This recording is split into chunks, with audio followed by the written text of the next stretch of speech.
자, 오늘도 함께 해주실 두 분 소개합니다. 헤르메스 스탁의 하창원 본부장, 훈훈한 주식이 김지은 대표 함께합니다. 두 분 어서 오세요. 네, 안녕하세요. 네, 자 오늘도 10시에 전세 역전, 여러분의 포트폴리오를 전세 역전할 두 종목 확인해 보도록 하겠습니다. 보여주시죠. 자, 오늘 김지은 대표는 한국항공우주를 들고 왔고요. 자, 하창원 본부장은 골프존을 가지고 왔습니다. 자, 두 분의 종목 확인해 볼 텐데요. 일단 골프존. 요즘에도 이제 골프존을 많이들 찾으시죠. 저는 이제 작년까지만 해도 조금 가긴 했는데 네. 올해는 뭐 시간이 없다라는 핑계로 가진 않았습니다. 골프존을 지금 말씀하시는 이유가 뭘까요? 이 종목이 반대인가요? 바뀌어가지고 예, 바뀌었습니다. 예, 지금 하창원 본부장이 네. 당황하셨겠어요. 저도 당황했습니다. 뭐 생방송은 이럴 수 있죠. 여러분들의 너그러운 양해 부탁드리고요. 골프존 좀 말씀해 주시죠. 네, 일단 골프존 네. 세 가지 우려 요인이 다소 좀 해소 국면에 있다. 네. 첫 번째는 역시 경기 둔화랑 그 기업의 가처분 소득이 감소하면 네. 당일 골프 수요 둔화 우려에 대한 우려감이 있었고요. 첫 번째는. 두 번째는 이제 카카오, VX 등 다양한 신규 업체가 진입하면 경쟁 강도 심화 우려가 있었고요. 세 번째는 오히려 오프라인 이제 리오프닝이 되면 이런 그 스크린 골프 관련된 산업은 또 매출과 이익의 정체가 나오는 것이 아니냐, 그런 세 가지 우려가 있었는데 그렇죠. 하지만 이 부분은 전혀 좀 맞지가 않는 것 같고요. 가장 기본적으로 세 가지 포인트, 가맹점, 그다음에 통합 그 회원 누적수, 그다음에 라운드 수가 꾸준히 계속적으로 증가하고 있습니다. 특히 지금 그 신규 출점 수가 네. 1분기에 한 134개 정도가 나왔는데 2분기에도 120개에서 130개로 여전히 전혀 꺾이지 않는 추세를 보일 것으로 신규 출점 수를 예상하고 있고요. 네. 그다음에 그 GDR 관련돼서 그러니까 하드웨어 매출, 그러니까 소위 말하는 시스템 매출이 연 매출단에서 한 10% 미만에서 지금 20%까지 올라오고 있습니다. 그만큼 시스템 매출이 늘어난다는 거는 이 골프존 입장에서 전혀 별도의 비용이 들어가지 않고 네. 그러니까 시스템만 파는 거기 때문에 상당히 마진이 좋다. 그다음에 두 번째는 미국에서 그 코네티컷 주에서 신규 이제 1호점 오픈했는데 그게 이제 본격적으로 이제 매출이 나올 것으로 예상을 하고 있습니다. 근데 세 번째는 중국단에서 중국은 이미 시장 점유율 로컬 업체를 제외하고 30% 점유율을 차지하고 있는데 지금 중국의 여러 가지 뭐 제로 코로나 정책으로 해서 봉쇄 우려는 있지만 중국의 시장 점유율을 30% 이상은 여전히 유지하고 있다. 그래서 2분기에도 사상 최대 분기 실적 나올 것으로 예상을 하고 있고요. 네. 최근에 기관에서 지금 19일 연속으로 폭풍 순매수를 하고 있습니다. 그러게요. 지금 가격대에서는 상당히 좀 매력적으로 보는 것 같고요. PER 지금 주가가 고점 대비 25% 빠져서 물론 다른 기업들 대비해서는 상당히 덜 빠진 편인데 그럼에도 불구하고 시장이 빠지니까 골프존 같은 경우는 그냥 도매급으로 매도당해서 25% 하락이 나왔는데 지금 PER 7배는 거의 뭐 역사적 최저점 수준이라고 보고 있고요. 또 특징적인 게 배당 수익률이 한 3.4% 나옵니다. 그래서 뭐 여전히 금리가 올랐지만 은행 금리보다 높은 배당 수익률이고 그래서 지금 바닥권을 다지면서 조금 거래량이 실리면서 지금 기관이 수급이 붙어서 네. 지금 가격대에서는 충분히 저는 14만 원 이 초반 가격대는 상당히 매력적인 가격대로 보고 있습니다. 요즘에 이제 기관이 저점 매수하고 주가를 쫙 끌어올리는 종목군들이 몇 군데 있는데 골프존도 그 관점에서 기관의 수급이 연속적으로 유입되고 있습니다. 말씀해 주셨던 것 가운데 저는 사실 그 골프존이나 이런 이제 스크린 골프가 이제 포화 상태가 아닌가라는 그런 생각이 많이 들었어요. 왜냐면 제 주변에도 이 스크린 골프장을 신규로 차리고 싶어하는 네네. 지인이 있었거든요. 네. 근데 아무리 이렇게 봐도 없는 곳이 없다 이거예요. 그러면은 이 골프존 입장에서는 신규로 기기를 판매할 그런 업체들이 좀 줄어들어서 여기에 따른 우려는 없을까 이런 생각은 좀 했었는데 여전히 견조하다라는 거군요. 네, 일단 실제 매출, 그러니까 그 신규점 출점 수가 줄지는 않고 있거든요. 네. 120개에서 130개 계속 유지하고 있고, 그 다음에 이 하드웨어 매출이 아까 말씀드린 마진이 좋은데 지금 말씀 주신 대로 그 교체 수요가 또 있고요. 그다음에 업그레이드 또 수요가 있습니다. 거기에 따라서 계속해서 비용이 발생하니까. 비용이 계속 또 추가적으로 발생하는 부분이 있고요. 네. 그다음에 가맹점하고 비가맹점이 있잖아요. 당연히 가맹점이 높겠죠. 네. 근데 가맹점 매출도 10% 안짝에서 지금 25%까지 계속 올라오고 있습니다. 네. 자, 이 가운데 있어서 지금 가격대가 굉장히 여전히 매력적이다라고 하셨는데 목표 주가는 그럼 어느 정도로 설정을 해볼까요? 네, 최근에 전 고점 부근이 네. 정고점이 뭐 18만 원 네. 수준을 네, 넘어섰었죠. 18만 원 넘어선 19만 원 수준인데요. 네. 일단 저는 단기적으로는 한 17만 5천 원 정도를 보고요. 17만 5천 원이 넘으면 19만 원까지도 한번 터치해 볼 만하지 않을까 그렇게 보고 있습니다. 네, 19만 원 선이라면 이제 정고점을 넘어서는 주가의 움직임 기대하겠다라는 건데 그럼 손절가는 어느 정도로 설정을 해야 될까요? 손절가는 최근 바닥선이 12만 네. 5천 원 선인데요. 네. 그 윗단이 한 13만 원 정도로 좀 짧게 잡고 대응해 보자 이렇게 말씀드릴 네, 수 있을 것 같습니다. 알겠습니다. 지금 하단에 나가고 있는 매수 가격 13만 2천 원에서 13만 2,500원에서 14만 5,550원 아주 구체적으로 매수가를 주셨습니다. 이 부분에서는 충분히 매력적이다라는 말씀 들어봤습니다. 자, 이번에는 한국항공우주를 들어보도록 하겠습니다. 아니, 두 분은 제가 이제 반대로 얘기했는데 누구 하나 틀렸습니다라고 얘기 못 하시고 이렇게 제가 무섭습니까? 아니요, 네, 저는 그냥 이렇게 이제 자연스럽게 그냥 하시려고 했나요? 네, 뭐 해도 상관없고요. 네. 아, 네. 한국항공우주 가지고 오신 저 얼마 전에 이제 유퀴즈 보고 나서 네. 이 사실 그 우주라는 것에 대한 관심이 이렇게 딱히 없었는데 점점 더 그 누리호 발사 때문에 관심이 많이 가져지더라고요. 뭐 한국항공우주는 그것뿐만 아니라 여러 가지 뭐 방산도 관련이 있고 네. 여러 가지 매력이 있는 것 같아요. 맞습니다. 일단 뭐 말씀해주신 대로 미래 먹거리는 네. 뭐 엄청나게 있다라고 보시면 좋을 것 같고, 물론 그건 시간은 좀 걸리겠지만 그쵸. 앞으로 이제 이 독보적인 시장을 선정하지 않을까라고 네. 보고 있고, 그 안에서 이제 항공우주가 좀 많은 비중을 차지할 수 있기 때문에 뭐 중장기적인 매력도는 충분히 있다라고 보시면 좋을 것 같고요. 지금 약간 멀리 간 그 부분을 제외하더라도 지금 방산에 대한 기대감이 충분히 있는 상황이죠. 최근에 이제 방산 섹터 자체가 폴란드로 이제 시작된 대규모 수주에 대한 기대감으로 좀 움직이고 있는데, 뭐 대표적으로 전차라든지 이런 이 격공기 이런 쪽에 대한 수요가 좀 크게 나타나고 있습니다. 한국항공우주 같은 경우는 FA50 관련된 부분에서 48대를 수출을 할 예정이고, 이제 해당 부분에 대한 결과가 임박을 했기 때문에 그에 따른 좀 기대감들 형성이 될 수 있고요. 그리고 작년 말부터 12월부터 대규모 수주들이 계속적으로 이어져 왔기 때문에 수주 잔고 자체가 이미 굉장히 높은 상황에서 추가적인 수주가 들어오는 것이기 때문에 잔고량이 계속적으로 늘어난다라고 보시면 될 것 같습니다. 그러면 장부가에 지속적으로 반영이 될 텐데, 이에 따른 실적이 구조적으로 좀 성장할 수 있겠다라고 보시면 좋을 것 같고요. 지금 이제 수출하는 부분들이 폴란드뿐만 있는 게 아니거든요. 지금 뭐 인도네시아 관련된 이벤트도 있고, 지금 뭐 유럽 지역이라든지 나토 지역에도 계속적으로 수출에 대한 이런 기대감이 있는 상황이고, 지정 확정 리스크가 끝나지 않으면 해당 부분에서 계속적인 수요가 나올 수밖에 없습니다. 왜냐하면 지금 전쟁이 났고 전 세계적으로 지금 맞붙고 있는 상황이지만 결판이 잘 나고 있지 않기 때문에, 그렇죠. 이러한 기조일 때는 방산에 대한 이런 예산을 늘릴 수밖에 없다라고 봤을 때 충분히 좀 긍정적이다라고 볼 수가 있고요.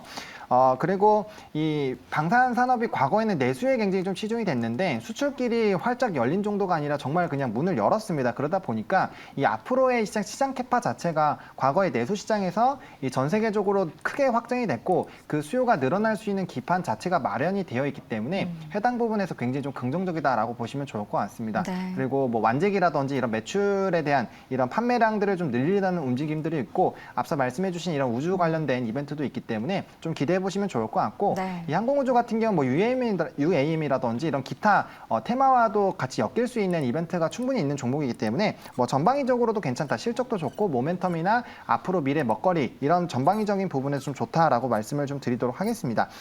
가격 전략 바로 말씀드리면, 사실 최근에 수급적인 흐름은 좀 혼조세입니다. 그러다 보니까 수급에서 뭔가 기대하기는 좀 어려울 것 같고요.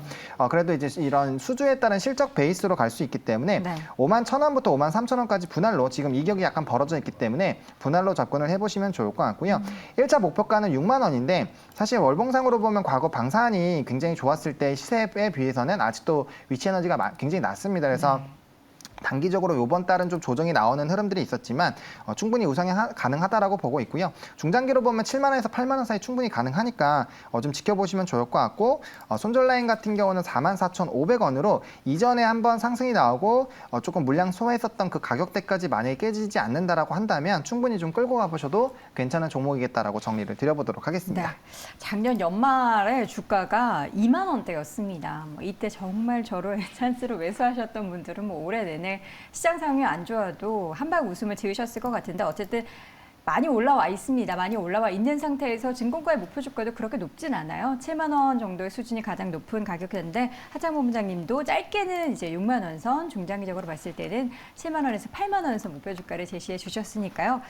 이 정도면은 우주는 아니잖아요. 그렇죠, 우주는 약간 아니죠. 성층권 네. 정도. 네, 우주로 가는 한국항공우주의 움직임도 기대해 보도록 하겠습니다. 자, 이렇게 해서 오늘도 열세 전세역전 두 종목 제시해 드렸습니다. 골프존과 한국항공우주 앞으로의 움직임 지켜보도록 하겠고요. 자, 오늘 특징적인 종목들도 몇 가지 보도록 하겠습니다. 첫 번째 종목은 펄프 가격이 그야말로 우주로 향하고 있습니다. 가격의 상승과 함께 오늘 재지 관련된 종목들 강세를 보이고 있는데요.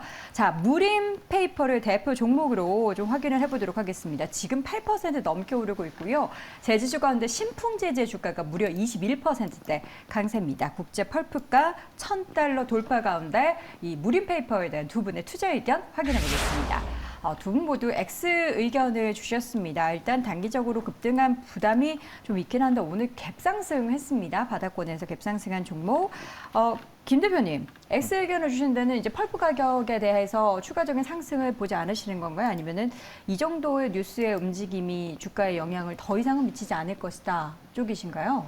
네, 펄프 가격이 연초 대비 60% 정도 올랐고 네. 지금 말씀 주신 대로 $1,000 그 돌파 기사가 나왔는데요. 네. 그 지난주부터 사실 나왔던 관련된 기사고요. 사실 뭐 펄프 가격이 무한정 오를 수는 없겠죠. 그래서 지금 그 곡물가 비료주도 지금 드디어 꺾이기 시작해가지고 계속적인 하락세를 보여주고 있거든요. 그래서 네. 이것도 재지 관련된 부분도 사실 가격적으로 계속 인상하기엔 굉장한 부담감이 있다고 보고 있고 펄프 가격 역시도 지금 상당히 고점 수준이기 때문에 떨어질 확률이 훨씬 더 높다고 보고 있습니다. 그리고 보니까 5월 달에도 똑같은 패턴으로 5월 말에 이렇게 그 기사를 띄우고 뭐 15% 넘게 급등이 나온 다음에 네. 그 거의 이틀 만에 또 다 반납하고 뭐 20% 넘게 하락이 나왔거든요. 그래서 굉장히 좀 조심해야 된다. 굉장히 좀 테마주처럼 움직이는 성격이라서 이거는 좀 조심할 수밖에 없고 사실 뭐 수급 사주는 주체가 없습니다. 예. 수급이 지금 없다라는 이유는 받아줄 네, 받아줄 주체가 없다. 네. 네. 뭐 기관은 계속 팔고 있고요.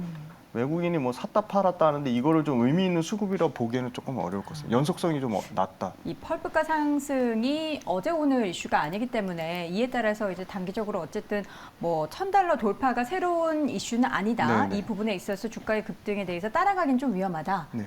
라는 말씀이시군요. 하창범 부장님은 어떤 생각이십니까? 일단 좀 비슷하긴 한데 네. 조금은 좀 고민이 됐었던 부분이 이게 이제 고점 라인에서 거래량이 터져서 오른 게 아니라 네. 이제 저점 라인 부분에서 좀 충분히 조정이 나온 다음에 이제 거래량을 동반한 상승인데 네. 일단 무림 페이퍼, 무림 뭐 PMP 이런 무림 관련된 종목군들은 차익이 항상 빨리 나옵니다. 그러다 보니까 윗꼬리들 보시면 정말 긴 기업들이 많아요. 그리고 네. 사실 이 펄프의 가장 수혜를 받는 거는 무림 PMP거든요. PMP. 네, 자체적으로 펄프를 생산할 수 있기 때문에 네. 가격이 오르면 오를수록 수혜를 받지만 오히려 오늘 주가를 보시면 제지주들이 훨씬 더 좀 견조하거든요. 그러네요. 그래서 사실 펄프 가격은 이전부터 계속적으로 올랐고 이전에 4,200원대 갔을 때도 펄프 가격 때문에 갔었던 겁니다. 그래서 사실 지금은 이 이벤트가 이때보단 가격이 훨씬 더 오르긴 했지만 올라갔다가 지금 내려오면서 좀 시체들이 많이 있기 때문에 그 물량들을 좀 소화하는 거에 따라서 급등은 추가적으로 나올 수 있지만 빠른 차익 실현에 좀 대응하기가 좀 쉽지 않을 것 같습니다. 그래서 네. 만약에 꼭 이걸 굳이 하시겠다 한다면 시초에 조금 거래량 동반의 상승이 시작할 때 빼고는 접근하시면 굉장히 좀 어렵기 때문에 네. 그런 관점에서 X 의견을 좀 드리고요. 네.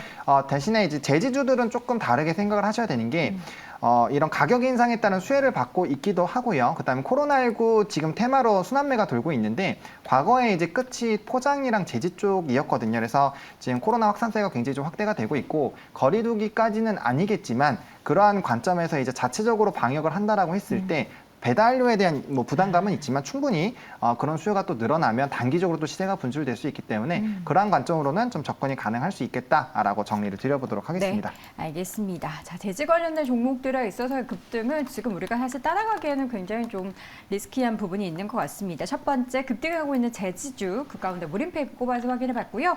두 번째 종목입니다. 두산 에너빌리티. 과연 이집트발 수조 원대 수주에 수혜를 계속해서 받을 수 있을까요? 이에 따른 투자 의견 확인해 보도록 하겠습니다. 자, 자, 두 분의 투자자가 모두 O 의견을 주셨습니다. 오늘 뭐 두산 에너빌리티 외에도 두산 관련된 그룹주도 함께 좀 오르는 그런 모습들도 좀 보이거든요.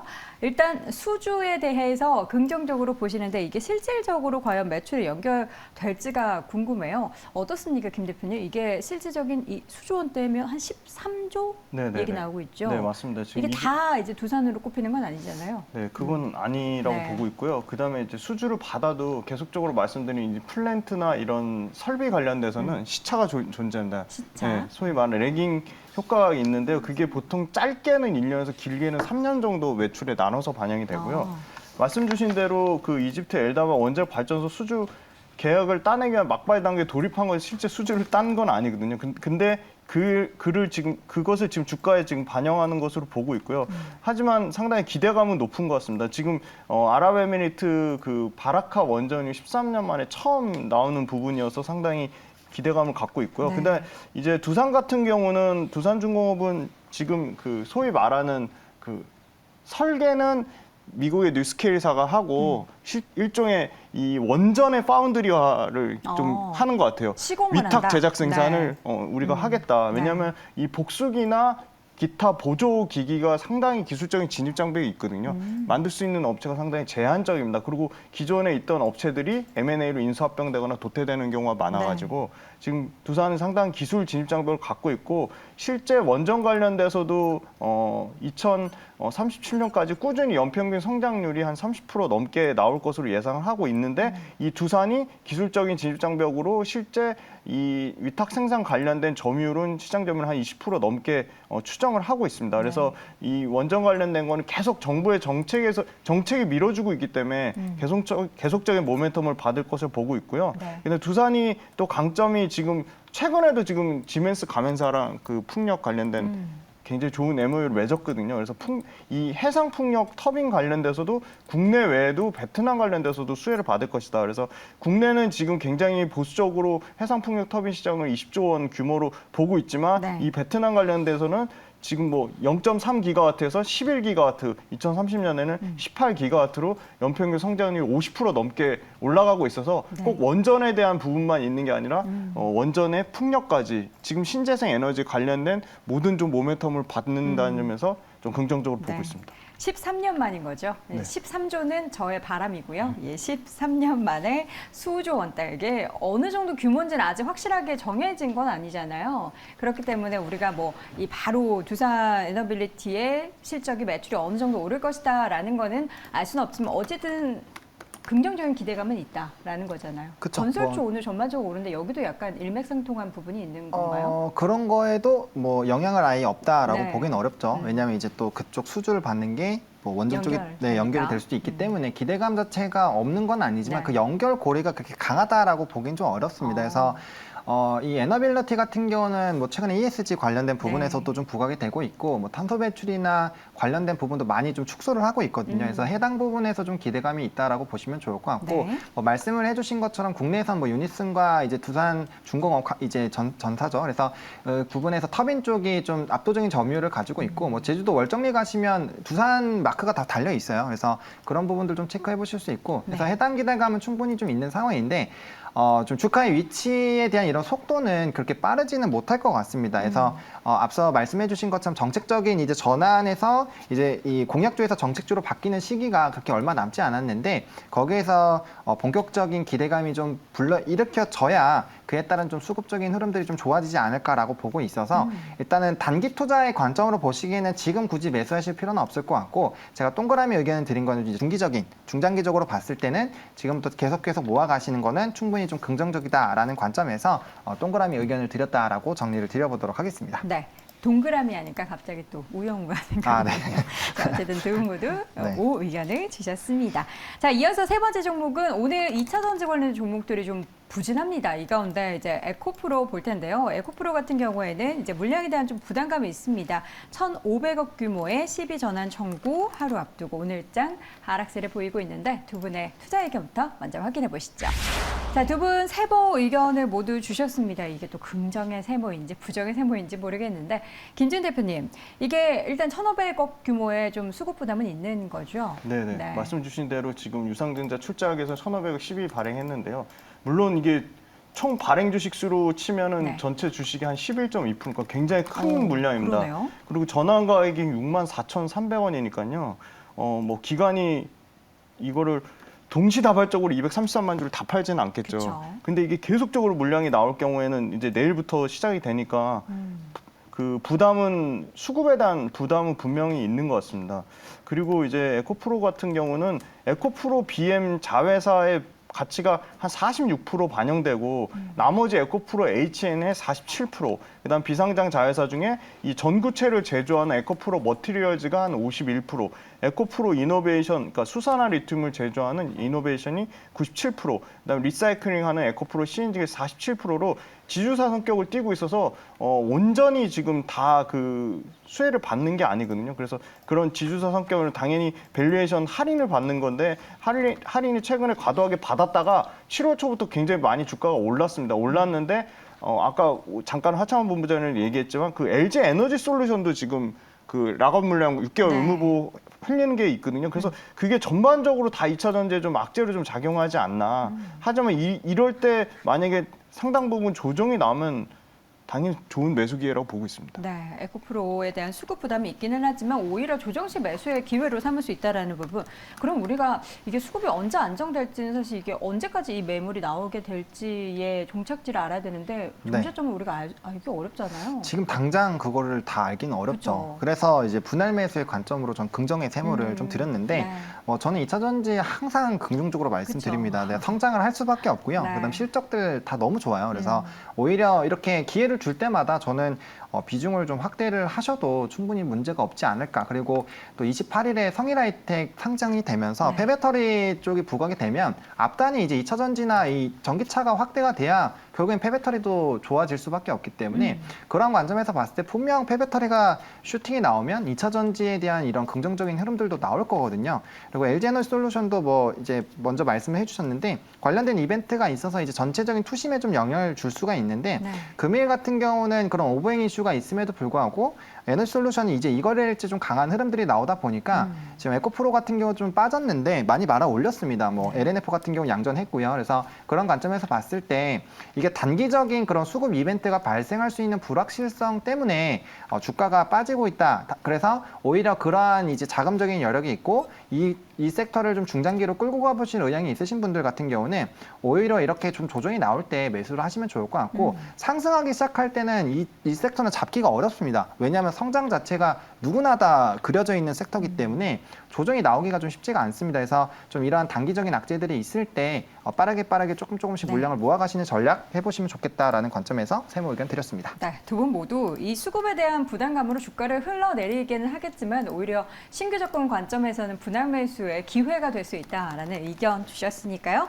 참고해 보시기 바라겠고요. 마지막 종목은 오늘장 급등하고 있는 풀무원을 보도록 하겠습니다. 현재 8% 넘게 오르고 있는데요.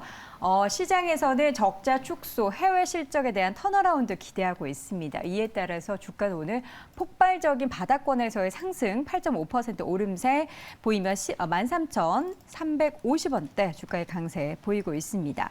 일단 적재를 얼마나 줄여가는지가 중요할 텐데 두 분의 투자 의견부터 확인해 보도록 하겠습니다. 자, 두 분은 엇갈린 의견입니다. 김 대표님은 좀 긍정의 O 의견 주셨고요. 하정은 본부장님은 세모 의견 주셨는데요. 김 대표님, 이 미국에서 두부 공장을 더 증설했다고 해요. 저 개인적으로 두부를 굉장히 좋아하거든요. 질문 드리려고 했는데 답변까지 벌써 다 해주셨네요. 그러셨어요? 네. 두부 좋아해요. 네, 두부김치 좋아하고 생두부 먹는 것도 좋아하고. 근데 네. 미국에서도 되게 웰빙으로 두부 많이 먹잖아요. 맞습니다. 네. 식물- 긍정적으로 네, 네. 볼 수 있을 것 같은데. 네, 일단 시장 자체가 성장하고 있습니다. 전 세계적으로 식물성 단백질, 그러니까 소위 말하는 두부의 네. 시장이 연간 한 15%에서 크게는 20%까지 고성장하고 있습니다. 어. 해외에서 이미 2020년부터 양호한 그 실적의 그 수요를 증명을 했고요. 말씀 주신 지금 이런 그 수요 성장에 따라 캐파가 계속 그 확장하고 있습니다. 미국에서 두부 공장 이미 작년부터 증설을 했고요. 네. 내년에는 또 이제 동부 지역, 미국 동부 지역에서 또 두부 공장을 추가적으로 증설에 대한 기대를 하고 있습니다. 그리고 이 영업 적자 부분은 판매 채널을 다각하고 그 제품의 고마진, 그러니까 높은 가격의 그 제품을 더 많이 팔면서 영업 적자를 대폭 축소하는데 작년에 한 265억의 적자가 나왔다면 올해 같은 경우는 연간으로 연간으로는 적자가 한 150억 안짝으로 좀 줄어들 것으로 예상을 하고 있습니다. 그래서 네. 매출단에서는 전년 대비해서는 한 10% 정도 성장이 나오는 한 2조 8천억대, 연간으로 이익단에서는 미국 부분 해외 부분은 적자지만 다행히 이제 국내 부분에서 벌크업을 해서 영업이익단에서는 500억에서 600억까지 흑자로 나올 것으로 예상을 하고 네. 있기 때문에 아까 그 사료나 뭐 이런 것들은 계속 테마, 제지도 마찬가지로 그렇게 움직이는 부분이 있지만 실제 인플레이션의 그 원가 상승을 판가에 전이할 수 있는, 실제 눈으로 체감할 수 있고 쉽게 접근할 수 있는 굉장히 좋은 투자법이 이 식품주라고 생각하고요. 네. 그리고 아까 하창원 본부장 얘기해 주신 굉장히 중요한 얘기 관련돼서 이 거래량이 바닥권에서 터졌거든요. 풀무원 같은 경우는. 그래서 좀 눈여겨보자.